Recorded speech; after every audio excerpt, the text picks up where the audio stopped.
भूतिया सेल्समैन। कहानी है कानपुर की। कानपुर शहर के बाहरी इलाके में 2 साल पहले मानसरोवर हाउसिंग सोसाइटी खड़ी हुई थी। राघव और ललिता की नई नई शादी होते ही उन्होंने अपना फ्लैट मानसरोवर सोसाइटी में बुक किया। दोनों सोसाइटी में रहने आए तो सोसाइटी देखकर ललिता खुश हो गई। काफी सुरक्षित और सुंदर सोसाइटी है। हाँ, तुम ऊपर जाओ, मुझे चेयरमैन ने बुलाया है। राघव चेयरमैन से मिला तो चेयरमैन बोला, सोसाइटी में आपका स्वागत है। आपको पूर्ण सुरक्षा मिलेगी। बस एक बात का ख्याल रहे। कौन सी बात? कोई सेल्समैन हो तो भूल कर भी दरवाजा नहीं खोलना। चेयरमैन की बात सुनकर राघव गुस्सा हो गया और ऊपर अपने फ्लैट में आकर ललिता से कहने लगा, क्या सेल्समैन की कोई जिंदगी नहीं होती? एक सेल्समैन के तरक्की के सारे रास्ते बंद दरवाजे के सामने आते ही बंद हो जाते हैं। तुम्हें सेल्समैन से इतनी हमदर्दी क्यों है? ललिता की बात सुनकर राघव चुप हो गया। दूसरे दिन सुबह राघव तैयार होकर ऑफिस निकल गया। ललिता दरवाजा बंद करके नहाने के लिए निकली तो अचानक उसे याद आया, अरे शैम्पू तो लाया ही नहीं, अब कैसे नहाऊं? अचानक डोरबेल बजी। ललिता ने दरवाजे के होल से देखा तो बाहर सेल्समैन खड़ा था। इसके पास शैम्पू जरूर होगा। ललिता ने दरवाजा खोला तो सेल्समैन बड़बड़ाने लगा, गुड मॉर्निंग मैम, मैं विकास ब्यूटी डोनर कंपनी से आया हूँ। सेल्समैन शुरू हो गया तो ललिता परेशान हो गई। अरे स्टॉप इट, मुझे बस एक शैम्पू चाहिए। ललिता ने सेल्समैन से शैम्पू खरीदा और सेल्समैन चला गया। दूसरे दिन सुबह ललिता नींद से जागकर हॉल में आई तो उसने देखा राघव सोफे पर बैठा है। ललिता पीछे से राघव को लिपट गई। डार्लिंग, जल्दी जाने वाले थे ना, गए क्यों नहीं? अचानक ललिता को कुछ महसूस हुआ। झटके से वो पीछे हट गई। कौन हो तुम? सोफे पर बैठा आदमी पीछे मुड़ा तो ललिता चौंक गई। वो राघव नहीं, सेल्समैन था। तुम पीछे से राघव जैसे दिखते हो। तुम अंदर कैसे आए?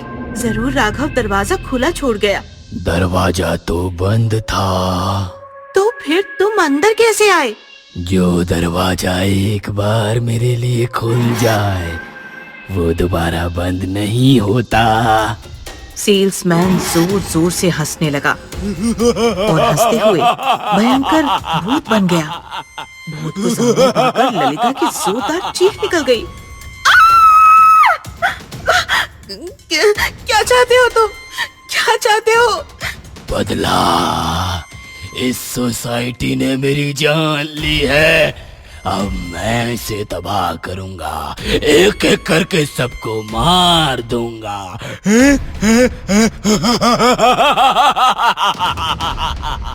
सेल्समैन ललिता की तरफ बढ़ने लगा और ललिता पीछे पीछे सरकने लगी। राघव अपना मोबाइल बेडरूम में भूल आया था। मोबाइल लेने वो वापस फ्लैट के सामने आया और चाबी से दरवाजा खोलने लगा, लेकिन दरवाजा नहीं खुला। ये खोल क्यों नहीं रहा? अचानक अंदर से चीखने चिल्लाने की आवाज आई और राघव डर गया। ललिता, क्या हुआ? दरवाजा खोलो। राघव दरवाजा पीटता रहा और अंदर भूत ने ललिता को गैलरी से नीचे लटका दिया। राघव बचाओ, बचाओ राघव। मैं भी ऐसे ही मरा था, अब तुम भी मरोगी। राघव दरवाजा पीट रहा था कि चेयरमैन वहां पहुंचा। जब तक तुम्हारी बीवी जिंदा है वो दरवाजा नहीं खोलेगा। सेल्समैन के लिए दरवाजा खोलकर ललिता ने गलती कर दी। लेकिन वो ऐसा क्यों कर रहा है? ये बात 2 साल पहले की है, जब ये सोसाइटी नई नई बनी थी। एक सेल्समैन यहाँ सोसाइटी में आया तो मैंने उसे रोका। ओ भाई, तुम अंदर कैसे आए? सोसाइटी में सेल्समैन अलाउड नहीं है। मैं विकास हूँ साहब, वॉचमैन से छिप कर आया हूँ। मेरे भाई को बड़ी नौकरी मिलने वाली है, उसके लिए पाई पाई जोड़ रहा हूँ। प्लीज मुझे ऊपर जाने दीजिए। ढोंग ना करो, भागो यहाँ से। मैंने उसे धक्के मारकर निकाल दिया तो वह पाइप से ऊपर चढ़ा और पैर फिसलने से नीचे गिरकर मर गया। तब से उसकी आत्मा सोसाइटी में भटक रही है। जो दरवाजा खोलता है उसे वो नीचे गिराकर मार देता है। चेयरमैन की बात सुनकर राघव पागलों की तरह चिल्लाते हुए दरवाजा पीटने लगा। विकास भैया, दरवाजा खोलिए, मैं आपका छोटा भाई राघव, वो मेरी पत्नी है, उसे कुछ ना करना। सेल्समैन का भूत ललिता को नीचे छोड़ने ही वाला था कि उसने राघव की आवाज सुनी। उसने फौरन ललिता को ऊपर खींच लिया। ललिता बच गई। सेल्समैन का भूत दरवाजे की तरफ भागा। उसने दरवाजा खोला तो सामने राघव खड़ा था। भूत राघव से लिपट गया। राघव मेरे भाई, कैसा है तू? मैं ठीक हूँ भैया, आप क्यों गए हमें छोड़कर? मैं तुम्हें बड़ा आदमी बनाना चाहता था, मैं बड़ा आदमी बन गया हूँ भैया, ये देखो। ललिता दोनों के पास आई तो राघव ने ललिता से कहा, तू जानना चाहती थी ना कि मुझे सेल्समैन से इतनी हमदर्दी क्यों है? क्योंकि मेरा ये भाई सेल्समैन था जो मेरे लिए मर गया।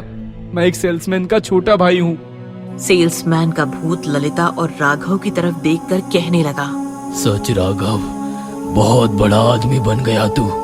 ललिता मुझे माफ करना, बदले की आग में मैं जल रहा था। तुम लोगों को देखकर सारी आग शांत हो गई। अब मैं मुक्ति चाहता हूँ, अलविदा। ऐसा कहकर सेल्समैन का भूत सोसाइटी से हमेशा हमेशा के लिए मुक्त हो गया और राघव और ललिता खुशी खुशी रहने लगे। भूतिया आम वाला। गर्मियों का मौसम मतलब आम का मौसम। इस मौसम में आम और आमरस का मजा लिया जाता है। लेकिन यही आमरस का मौसम अमनपुर के लिए खून का मौसम बन गया। हुआ कुछ ऐसा कि शहर में रात के वक्त एक आम वाला घर घर घूमता था। आम लाया हूँ, ताजे ताजे, मोटे मोटे, मीठे मीठे आम ले लो आम। जैसे ही कोई दरवाजा खोलता, बहन जी आम ले लो। अरे कैसे ले लूं? चख कर देखती हूँ। आम वाला टोकरी से एक आम उठाकर उसका रस सामने वाले के हाथ पर निचोड़ता तो आम रस नहीं, खून गिरता। खून? ये क्या है? ए आम वाले, ये क्या मजाक है? आम वाला नहीं, भूतिया आम वाला। ऐसा कहकर आम वाला एक भयानक भूत बन जाता और छुरी से सामने वाले का गला काट देता। शहर में भूतिया आमरस वाले ने आतंक मचाया हुआ था। आम वाले के आतंक से सारा शहर भयभीत हो गया और एक तांत्रिक की मदद ली। मैंने काफी प्रयास किए, लेकिन वो भूतिया आम वाला वश में नहीं हो रहा। अब उससे बचना है तो आम खाना छोड़ दो, आम मत खरीदो। बाबा, हम उसके पास नहीं जाते, वो खुद चलकर हमारे पास आता है। उसका भी एक इलाज है मेरे पास। ऐसा कहकर तांत्रिक ने एक घर की दीवार पर कुछ लिख दिया। आम वाले आम ना लाना, ये क्या है बाबा? यही मंत्र है उससे बचने का। शहर के सारे घरों की दीवारों पर ये मंत्र लिखवा दो, वो आम वाला तुम्हारे घर में कभी नहीं आएगा। बाबा का दिया हुआ मंत्र पूरे शहर में फैल गया। लोगों ने दीवारों पर लिखना शुरू किया, आम वाले आम ना लाना। और कमाल हो गया, ना तो उस दिन के बाद किसी ने आम वाले को देखा, ना आम वाला किसी के घर में गया। लेकिन लोगों के दिलों में आम का डर बैठ गया था। कोई आम नहीं खरीदता था। अमनपुर में आम खाना अब आम बात नहीं थी। एक रात विशाल और रीटा नाम के दो भाई बहन काफी सारे सामान के साथ रेलवे स्टेशन से शहर में आए। ओह, एक टैक्सी नहीं मिली, अजीब शहर है। अच्छा हुआ पापा 20 साल पहले ये शहर छोड़कर मुंबई शिफ्ट हो गए। मुझे तो इस शहर से प्यार है। इस शहर में हमारी पुश्तैनी घर जो है। रहने दो। तुम तो ऐसे बोल रहे हो जैसे तुम उस घर में रहे हो। पहली बार मम्मी पापा से छिपकर गर्मियों में चिल मारने हम यहाँ आए हैं। हमें तो ये भी नहीं पता कि हमारा घर कहाँ है, कैसी हालत में है। किसी से पूछते हैं। अरे वो देखो, चौराहे पर वो आम वाला है। चौराहे के बीचों बीच एक आम वाला टोकरी लेकर बैठा था। दोनों आम वाले के पास जाने लगे कि तभी उनकी नजर दीवारों पर पड़ी। आम वाले आम न लाना। अरे ये क्या लिखा है सारी दीवारों पर? ये भी उसी आम वाले से पूछते हैं, चलो। दोनों आम वाले के पास गए। आम वाला हताश बैठा था। भैया, ये गली नंबर 14 मकान नंबर 7 कहाँ है? आम वाले ने उंगली से एक गली की तरफ इशारा किया। थैंक्स भैया। भैया, सारी दीवारों पर ये अजीब स्लोगन क्यों लिखा है? आम वाले आम ना लाना, यही ना? मैडम, आप विश्वास नहीं करोगी, ये भूत प्रेत का मामला है। भूत प्रेत? सुनाओ भाई, फिर तो हम जरूर सुनेंगे। ये बात 20 साल पहले की है। शहर में एक गरीब आम वाला घर घर जाकर आम बेचता था। एक रात उसने एक घर की बेल बजाई। साहब, आम ले लो। नहीं चाहिए। साहब ले लो, गरीब आदमी हूँ साहब। अच्छा, चख कर देखने दे। साहब, अभी रस चखाता हूँ। रस नहीं, आम काट कर खिलाओ। आम वाले ने एक आम काट कर खिलाया। साहब कैसा है? मजा नहीं आया, और खिलाओ। आम वाले ने एक और आम खिलाया। आदमी ने फिर मुंह बनाया। ऐसा करते करते आम वाले ने टोकरी के सारे आम खिला दिए। मजा नहीं आया, भागो यहाँ से। साहब पैसे तो दे दो, टोकरी खाली हो गई। अबे, काहे के पैसे? चल भाग। आम वाला गुस्सा हो गया और उसने छुरी दिखाई। साले 2 कौड़ी के भिखारी मुझे छुरी दिखाता है।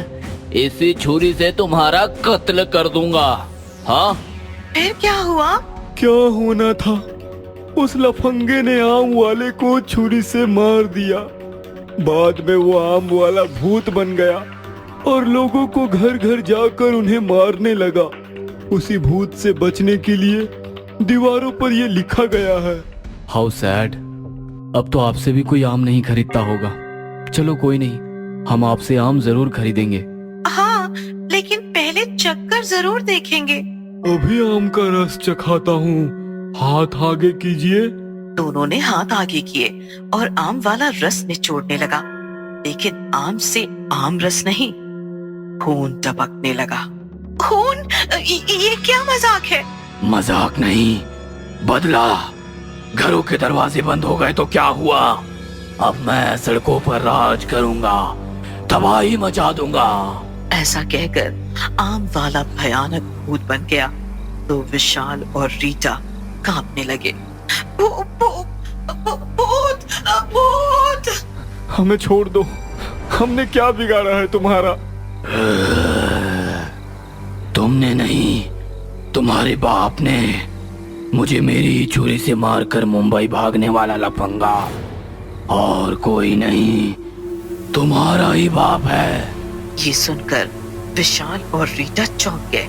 तभी भूत ने अपनी लहूलुहान छुरी निकाली और दोनों पर वार करना शुरू किया। लगातार वार से दोनों घायल हो गए और तड़प तड़प कर मर गए।